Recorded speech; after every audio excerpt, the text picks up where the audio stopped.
Amados irmãos e irmãs, caros telespectadores da Rede Vida, o canal da família, hoje é uma grande oportunidade para nós refletirmos, à luz dos exemplos de São Joaquim Santana, pais da bem-aventurada Virgem Maria, sobre o processo atual da transmissão da fé. Não existe fé sem uma transmissão, sem um anúncio. Quando nós fomos batizados, depois dos pais e padrinhos terem professado a fé, o sacerdote ou o diácono diz: esta é a fé que da igreja recebemos e sinceramente professamos, razão de nossa alegria em Cristo Senhor. E aí a Assembleia é convidada a dizer: demos graças a Deus. Também o apóstolo Paulo, na carta aos Coríntios, capítulo 15, ele afirma exatamente que ele transmite à comunidade de Corinto aquilo que ele mesmo recebeu. Ou no capítulo 11, por exemplo, em relação à instituição do sacramento da Eucaristia. No processo de transmissão, nós precisamos ter dois polos: aquele que transmite e aquele que recebe a transmissão. A igreja, ela transmite a fé por meio dos ministros ordenados, mas não só, por meio dos religiosos e por todos aqueles que são batizados, membros do povo de Deus. Já que uma vez batizados, deixamos de pertencer a nós mesmos, para pertencermos em primeiro lugar a Cristo, cabeça da igreja, e consequentemente também à igreja. Essas duas pertenças, embora teologicamente distintas, elas são inseparáveis. O batismo então nos une a Cristo e nos une aos irmãos. Enquanto membros do povo de Deus, portanto, nós temos uma responsabilidade de anunciar a fé, de dar a continuidade àquilo que a igreja chama de patrimônio da fé, ou seja, depositum fidei, o depósito da fé. E como que nós recebemos a fé? Por que nós estamos aqui?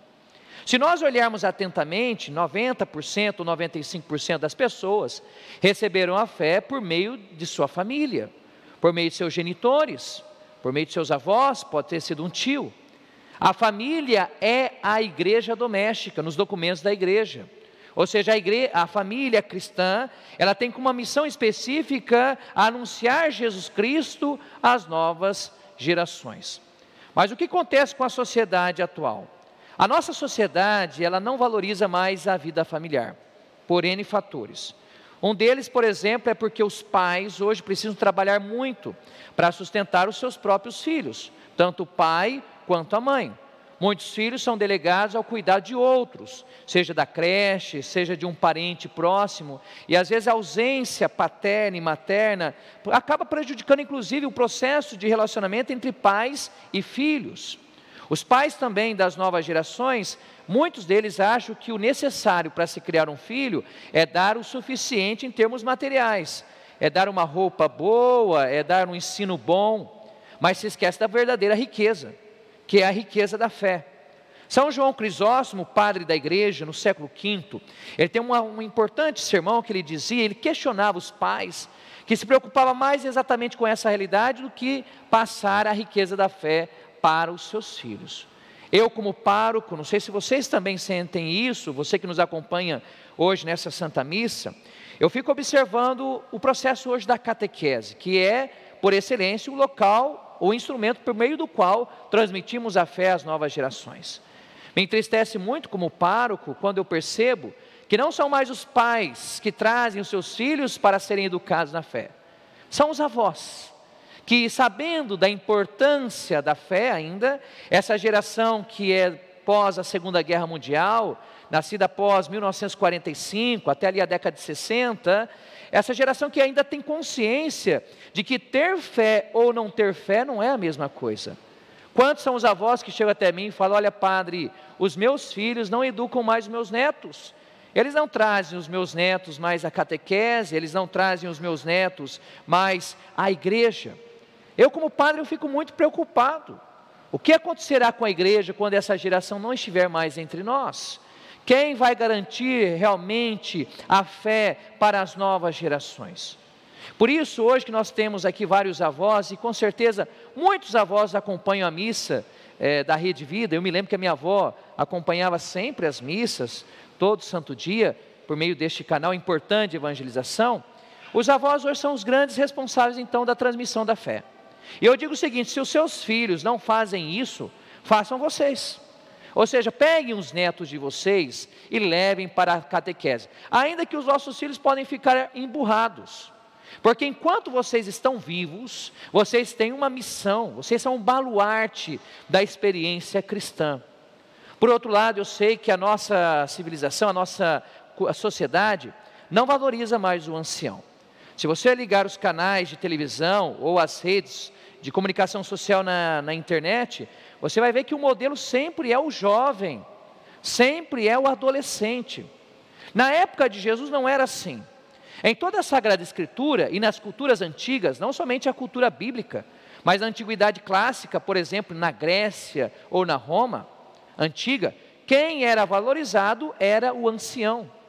Inclusive, aquele que comandava a comunidade era chamado de presbítero. Por exemplo, eu sou padre, as pessoas me chamam padre, é um tratamento carinhoso, significa pai, porque eu sou pai espiritual de uma comunidade a mim delegada.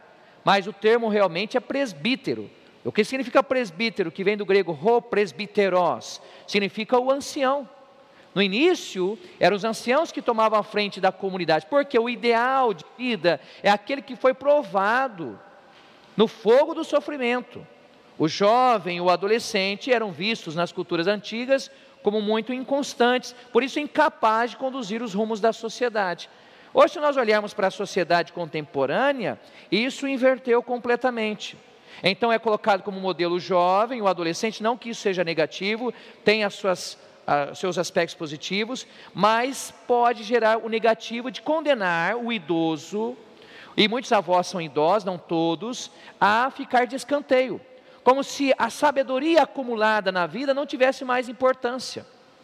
Um dos grandes problemas hoje das famílias é que nós perdemos o hábito de, pelo menos ao domingo, nós nos sentarmos ao redor da mesa. Os grandes ensinamentos de Jesus foram dados ao redor da mesa. Tanto é verdade que o Senhor foi acusado pelos seus adversários de ser comilão e beberrão, amigo dos publicanos e dos pecadores. Como é importante nós, pelo menos no domingo, sentarmos ao redor da mesa para nós partilharmos a vida, partilharmos a semana que tivemos, as nossas ideias religiosas, as nossas ideias políticas, partilharmos as nossas angústias. E o que vejo hoje é realmente a não existência dessa realidade. As pessoas moram sob o mesmo teto, sob a mesma casa, mas elas não são família. Para ser família é preciso ter vínculo, é preciso ter relacionamento de amor, é preciso ter partilha, e não apenas coabitar sobre o mesmo teto. Então nem toda casa é um lar, mas todo lar é uma casa. O que faz com que uma casa seja o lar? Realmente essa relação de partilha, de vida afetiva. Ao olharmos para a primeira leitura de hoje, o autor do livro do Eclesiástico, que tem bem claro essa ideia, ele apresenta exatamente isso. Ele fala: estes são os homens de misericórdia, seus gestos de bondade não serão esquecidos, eles permanecem com seus descendentes, seus próprios netos são a sua melhor herança. Você que é avô deveria pensar isso, se seus netos são a sua melhor herança. Que tipo de neto você tem? Se os seus netos dão alegria para você, se seus netos são pessoas de valor no mundo, em que muitas vezes os valores cristãos são colocados em segundo plano, porque são vistos como algo passageiro, como algo obsoleto, o que não é verdade. Veja bem, na Bíblia é-se dada muita importância à genealogia. Se você ler o livro de Gênesis, vai falar de quem Abraão era filho, de quem que era o avô de Abraão.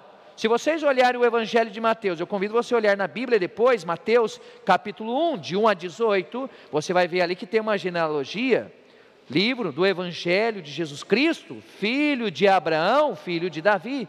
Também o Evangelho de Lucas nos apresenta a genealogia. Por que isso? Na cultura judaico-cristã, que é a nossa cultura, de onde vem o berço da nossa fé, são importantes as raízes familiares. A genealogia marca isso, de onde nós viemos. Porque se a gente não sabe de onde a gente vem, nós não sabemos quem nós somos. E se nós não sabemos quem nós somos, nós não sabemos para onde nós iremos. Eu partilho aqui uma outra experiência, quando eu fazia a faculdade de letras na Unesp, aqui em São José do Rio Preto, nós tínhamos que fazer estágio junto aos alunos. E naquela ocasião eu perguntei: você sabe quem é o seu bisavô? Os alunos não sabiam mais quem era o bisavô. Eu ficava pensando, isso é sinal que não se sabe mais a identidade da família.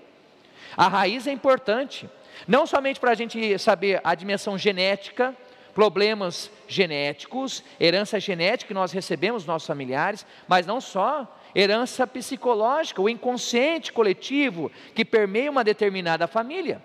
Certos problemas, por exemplo, que nós enfrentamos e que nós não conseguimos descobrir os porquês, as causas, vêm de história passada, dos nossos antepassados, de situações mal resolvidas. Então é importantíssimo o conhecimento da nossa origem. Agora eu convido então, nós que temos os nossos avós, a valorizar os avós, a sentar, a ter paciência. Eu, por exemplo, não tenho mais os meus avós, mas eu digo que hoje, se eu sou padre, é porque eu tive avós católicos. A minha avó, por exemplo, foi presidente do Apostolado da Oração por muito tempo na minha cidade natal. Quando eu chegava à casa da minha avó, eu via lá o altar dela, o oratório. Minha avó rezava o Santo Terço todo dia. E os padres da minha cidade diziam que conheciam a minha avó chegando pelo jeito dela, inclusive, caminhar. Minha avó sempre defendeu os padres, sabia? Minha avó nunca admitiu que se falasse mal de padre, porque como presidente do Apostolado da Oração, ela sabia do valor do sacerdote. E aí a minha avó, então eu falo assim, que a minha vocação em especial, ela surge na oração da minha avó, que tanto rezou, que tanto amou os sacerdotes, e nesse exemplo acabou me influenciando também no meu desejo. A minha vocação como padre surgiu exatamente porque uma vez eu cheguei à minha casa, vi a minha avó chorando por causa de alguns problemas familiares. Aquilo tocou meu coração de uma tal forma que eu comecei a perguntar-me sobre o sofrimento humano. Por que minha avó estava chorando? E aí eu entendi que como padre eu poderia ajudar as pessoas em um processo maior de compaixão. Olha, ao olharmos para São Joaquim e Santana, que orgulho que eles devem ter tido de Jesus.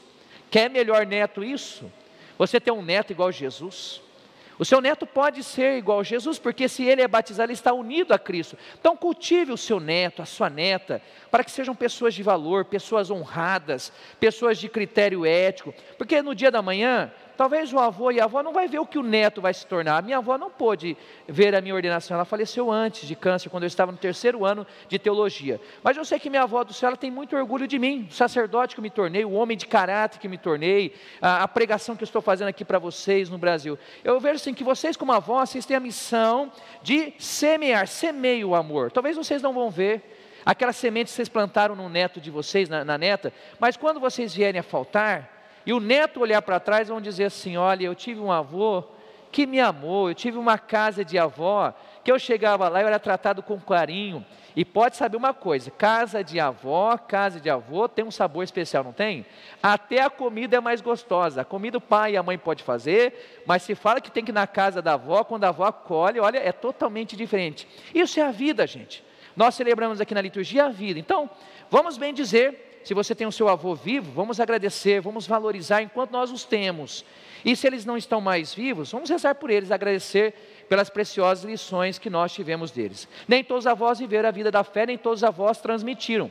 Mas é importante os avós que estão aqui, que podem fazer essa diferença. E nós, por outro lado, valorizemos a vida de família, valorizemos o estar ao redor da mesa, sejamos famílias cristãs, pois somente uma família cristã sabe a importância de se proteger os idosos, de se proteger os anciãos, de acolhê-los, pois eles têm muita coisa a nos ensinar. E o principal ensinamento é a transmissão da fé, é o valor do Evangelho, é o valor de ser e de estar em igreja.